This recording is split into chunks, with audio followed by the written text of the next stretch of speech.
பார்க்க இருப்பது சகஸ்ராம சக்கரம். ஆக்ஞா சக்கரம் எங்க இருக்கு? மூன்றாவது கண்ணு அப்படின்னு சொல்ற 2 புருவ மத்தியில இருக்கிறத பார்த்தோம்.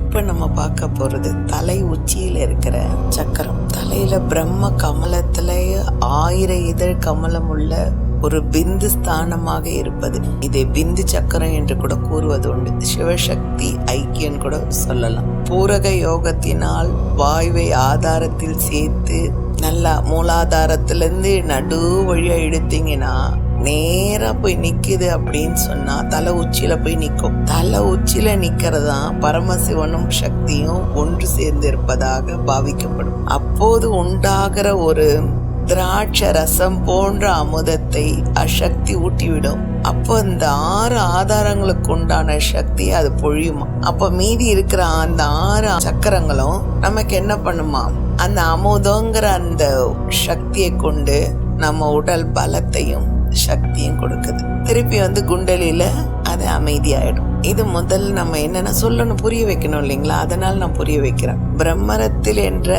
பிரம்மாவின் துவாரமும் ஆன்மா வசிக்கும் இடமும் இதுதான். இதற்கு சரீரத்தில் 10வது துவாரம் என்று பெயர். பிறந்த குழந்தையின் தலையில பாத்தீங்கன்னா உச்சியில அப்படியே ஓட்ட விடுற மாதிரி மெத்தன பஞ்சு போல இருக்கும். அந்த எலும்புகளுக்கு பின்புறம் உள்ள எலும்புகளுக்கும் இடையே உள்ளதான் இந்த ஸ்தானம். ஏன் இத குழந்தைங்க சொல்றேன்னா, குழந்தைங்க வளர வளரதான் எலும்புகள் நல்லா வளர்ந்து அப்பாகம் மறைந்து தடிமன் ஆகுது. அதுக்குள்ள நீங்க பிறந்த குழந்தை எங்க போய் பாருங்களேன், அந்த பாதத்தை நம்ம கண்ணுல ஒட்டிக்கலாம். அந்த தலையை தொட்டு பார்த்தீங்கன்னா அதுல இருக்கிற அந்த உச்சி துடிக்கிறது தெரியும் நமக்கு, ஹார்ட் துடிக்கிற மாதிரி. அப்ப பிரம்ம முதலில் இந்த ஸ்தானத்தை படைத்த பிறகுதான் அதன் உள்ளே ஒளி கொடுக்க இந்த துவாரத்தின் மூலம்தான் பிரவேசிக்கிறது என்று உபநிஷங்களும் மற்ற எல்லா சைவ சித்தாந்தங்களும் கூறுகிறது. இது முக்கியமான பாகம். நிர்குண தியானத்திற்கு மிக ஏற்றது. யோகி தன் மரண தருவாயில் ஸ்தூல சரீரத்தை அமர்ந்த நிலையில் ஒருவன் விடுகிறான் என்றால் அவனுக்கு தலையில் இருக்கும் இந்த கபால மோட்சம் தான் ஏற்படும். அப்ப இருதயத்தின் நாடிகள் பல, அவற்றுள் ஒன்று சுழிமுனி நாடி. இது தலையை தொலைத்து கொண்டு வெளியே சென்று விடும். இதன் மூலம் போவதால் மனிதன் அழியா நிலையை அடைந்து அப்ப இவங்க சமாதி நிலை அடைகிறாங்க. அப்ப எப்போதும் அங்க வர ஜனங்களுக்கு இவங்களோட அருள் பிரசாதமும் அருள் சக்தியும் இருந்துகிட்டே இருக்கும். அப்ப எங்கேயும் அருள் சக்தி இருக்குன்னா இவங்க என்ன ஆயிடுறாங்க, சிவனோட ஒரு வம்சம் ஆயிடுறாங்க. அப்ப இது சத்திய யோகத்திற்கு சமமானதாகும். தல உச்சியில் உள்ள குண்டலி சக்கரங்கள் சிவ பிரம்மானுடன் சேர்க்கப்பட்டு யோகி பேரானந்தம் அடைந்தாலும் சகஸ்ராமம் என்கின்ற சக்கரம் 1000 இதழ் கொண்ட தாமரை என்று பொருள். அதாவது அந்த தலையில 1000 இதழ் இருக்கா இல்லையாலாம் நம்ம போய் பார்த்துட்டு இருக்க முடியாது. ஆனா அது இதழ்கள் ஒரு அபிப்பிராயம். அதுக்குள்ள அந்த கணக்கற்ற நரம்புகள் கிளை கிளையா போதுங்களாம். அதுக்காகத்தான் அது 1000 இதழ். மற்ற சக்கரங்களை போல் இங்கு யோக நாடிகள் சப்தத்தை எழுத்து அறிவுறுத்துகின்றன. இந்த யோக நாடிகள் சமஸ்கிருத எழுத்துக்கள் உணர்வாக இருக்கின்றன. இது ஒரு சுழிமுனை கேந்திரம். இதற்கு சரியான பாகம் மூளைதான். எனவே இதனை பிரம்மாந்திர சக்கரம் என்றும் கூறுவதுண்டு. இதுக்கு அஷ்ட சக்கரம் என்றும் கூறுவதுண்டு. இதில் முக்கியமானது என்னவென்றால், ஸ்ரீ சக்கரம் போல் இதனோட சக்தி அளவறியாதது. இந்த சக்கரம் பல முக்கிய நரம்புகளில் சங்கமிக்கும் இடமாகும். இந்த சக்கரத்தின் பீனியல் கிளாண்ட் என்னும் சுரபி தொடர்பு படுகிறதால் மற்றும் வலது கண்ணும் மூளையின் மேல் பகுதியும் இச்சக்கரத்தோடு தொடர்புடையன.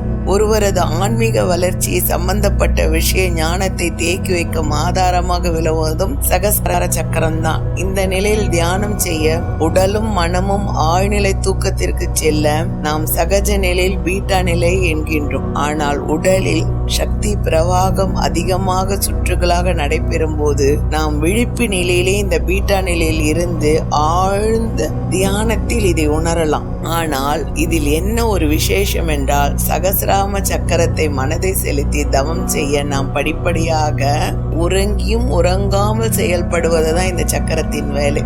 இது ஆக்ஞா சக்கரத்தை மேலும் சகஸ்ராம சக்கர கீழே உள்ள எல்லா சக்கரத்திற்கும் தொடர்புடையதுனால எல்லா சக்கரத்துக்கும் இது நல்ல சக்தியை கொடுக்கிறது. இரண்டாவது என்னவென்றால், இந்த சக்கரத்தில் சோம சக்கரம் என்றும் அமுத சக்கரம் என்றும் பெயருண்டு. 12 இதழ்கள் கொண்ட வெளிர் நீல நிறத்தில் உள்ள சக்கரம் இங்கு காணப்படுவதால் இந்த சக்கரத்தின் ஆளுமையில் அமர்ந்து உருவாகுது.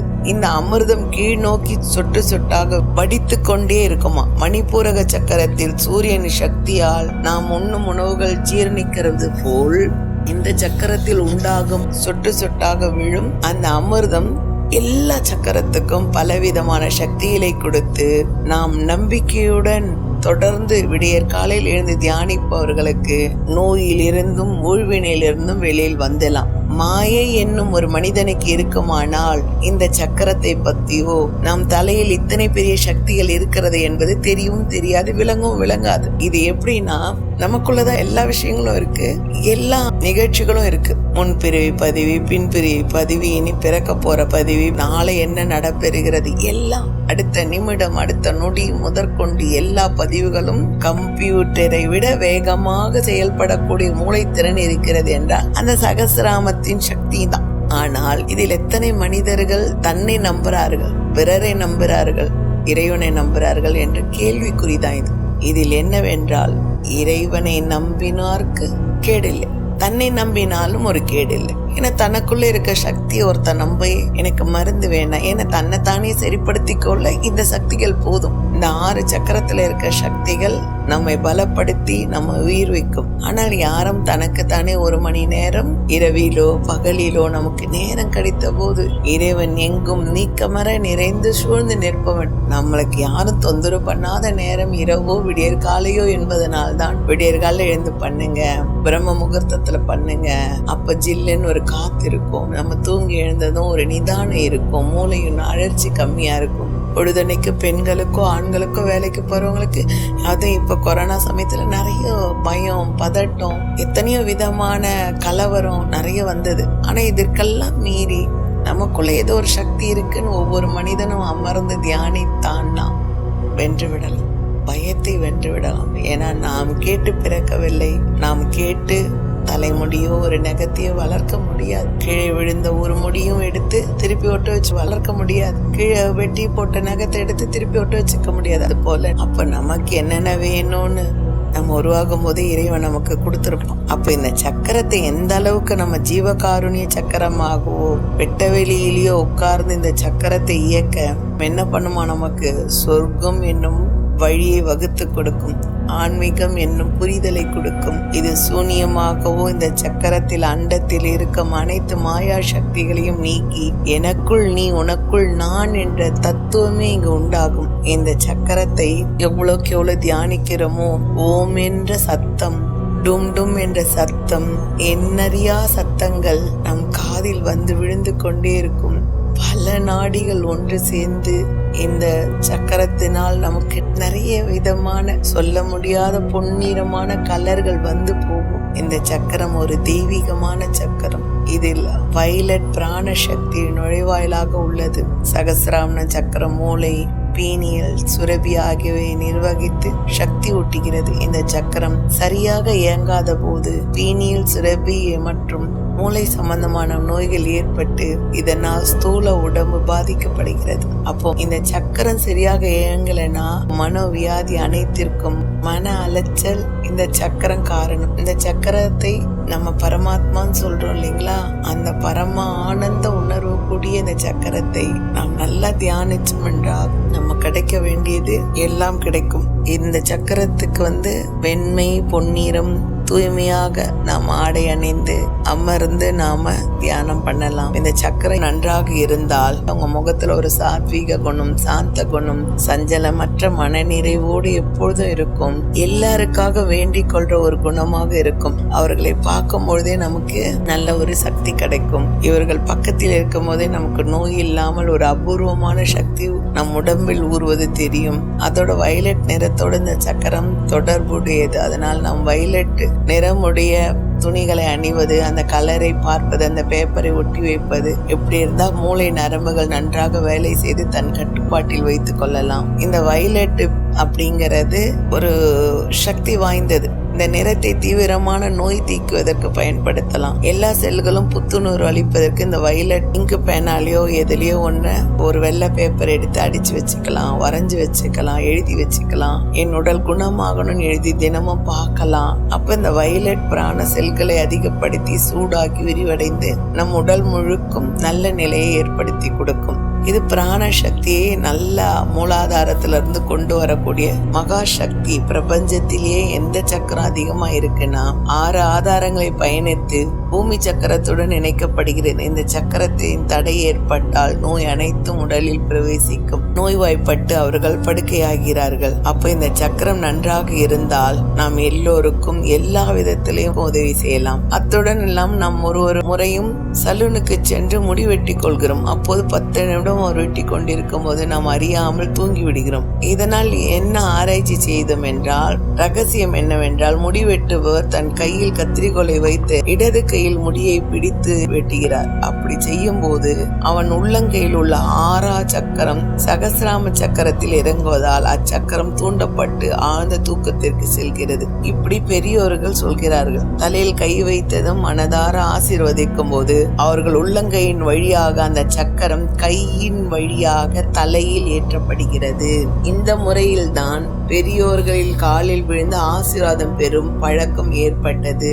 அப்ப பூமி சக்கரம் நமது சகஸ்கிராம சக்கரத்துடன் இணைக்கப்படுகிறது. கோயிலுக்கு சென்று மூலஸ்தானத்தை பார்த்துவிட்டு வணங்கும் பொழுதும் பிரபஞ்ச சக்தி மூலஸ்தான கோபுரத்தின் வழியாக இறங்கி நம் தலை வழியாக செல்கிறது. கோயில் தலைக்கு மேலே கையை உயர்த்தி மூலாதானத்தை பார்த்து உடலை வளைத்து வணங்கும் போது பிரபஞ்ச சக்தி இறங்கிறது. உடல் முழுக்க தலை உச்சியில் இறங்கிய சக்தி தூண்டப்படுகிறது. பிரமிடு வாங்கி தலையில் வைத்து கண்களை மூடிக்கொண்டு பிரமிடு வழியாக ஒளியானது உச்சந்தலை சகசிராமத்தின் வழியாக இறங்குவதை நினைத்தல் வேண்டும். அப்போது 15 நிமிடத்தில் தினம் செய்யும் பொழுது 1000 இதழ் சக்கரம் தூண்டப்படுகிறது.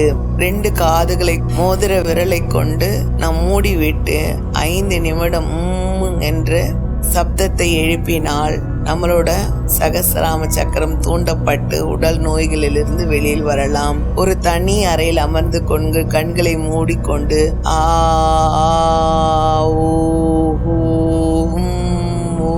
என்று பிரணவத்தை தினமும் 15 நிமிடம் விடாமல் ஓதினால் நம்மளோட தேகம் முழுமையாக ஜொலிப்பதை காணலாம். இது அனைத்தும் அறிவுபூர்வமாகவும் அறிவியல் பூர்வமாகவும் நிரூபிக்கப்பட்ட உண்மையாகும். ஏதோ ஏனோ தானோ என்று நாம் இந்த சக்கரத்தை பற்றி சொல்லவில்லை. இந்த சக்கரத்திற்கு உண்டான மகிமைகளை நாம் ஒரு செயலையும் திறம்பட செய்து முடிக்கும் ஆற்றலும் அறிவுடையவர்களாகவும் அதற்கு அதிகாரியாக இருப்பது அந்த சகஸ்கிராம சக்கரமே. மனித உடல் முழுதும் பிரம்மம் உடல் வரை நிலையில்லாத உலக வாழ்க்கை மீது பார்வை நுகர்ந்து கேட்டால் உணர்தல், தொடுதல் முதலியவை எல்லாமே நாம் செய்வது வைராகியத்தோடு செய்தால் துன்பங்களை போக்கி நாம் வாழும் போதே வழியை தேடலாம். கவலை இல்லாமல் புலம்பாமல் தோல்வியும் மிஞ்சாமல் நம் வாழ்க்கை எப்போதும் நல்ல வாழ்க்கையாக அமைத்துக் கொள்ள உதவுகிறது.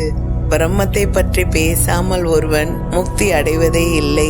தன் நோயை தானே குணப்படுத்தி கொள்ள வல்லவனாகோ ஆத்ம சாணத்தில் எப்பவும் ஈடுபட வேண்டும். நிலையற்ற பொருள்களின் மீது தீவிரமான ஆசையும் விட்டுவிட வேண்டும். அப்போ தியானம், சிரம், நித்தியம், நிரந்தரமாக நீண்ட காலம் இடைவிடாத பயிற்சி, தேடல், சாதனம் நிகழ்வாகி விரும்பி பலனை அடையலாம். ஆகாயம், காற்று, நெருப்பு, நீர், பூமி இவைகள் ஸ்தூல பூதங்கள். இந்த ஸ்தூல பூதங்கள் ஸ்தூல சரீரத்தில் காரணமாகிறது. கெடுதலையும் செய்யும் தன்மையுடைய மனம் கருநாகத்தின் விஷத்தை காட்டிலும் கொடியது. அதனால் எவ்வளவு முயற்சி எடுத்து பிரிக்க முடியாத ஆசைகளிலிருந்து விடுபடுகிறோமோ அவ்வளவும் நாம் சகசிராம சக்கரத்தின் இணைந்து சக்திகளை அடைந்து நல்ல புத்தி கூர்மையுடன் முயற்சியுடன் சகசிராம தியானத்தை அடைந்தால் சந்திரனுடைய வடிவத்தையும் தன்னுடைய வடிவத்தையும் தானே காணலாம் என்பது நம்மளோட முன்னோர் வாக்கு. இதில் கூட எப்பொருள் எத்தன்மை ஆயினும் அப்பொருள் மெய்ப்பொருள் காண்பது அறிவுன்னு நம்ம திருக்குறள்ல சொல்லியிருக்காங்க.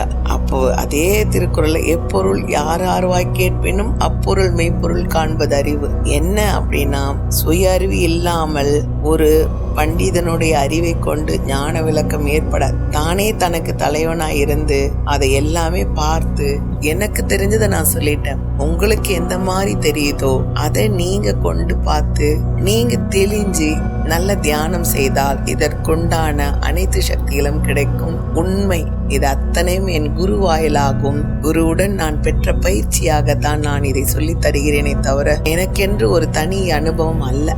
எல்லாம் என் குரு தந்த அனுபவம் அறிவுமே. வாழ்க வளமுடன், வாழ்க வளமுடன். நன்றி, வணக்கம்.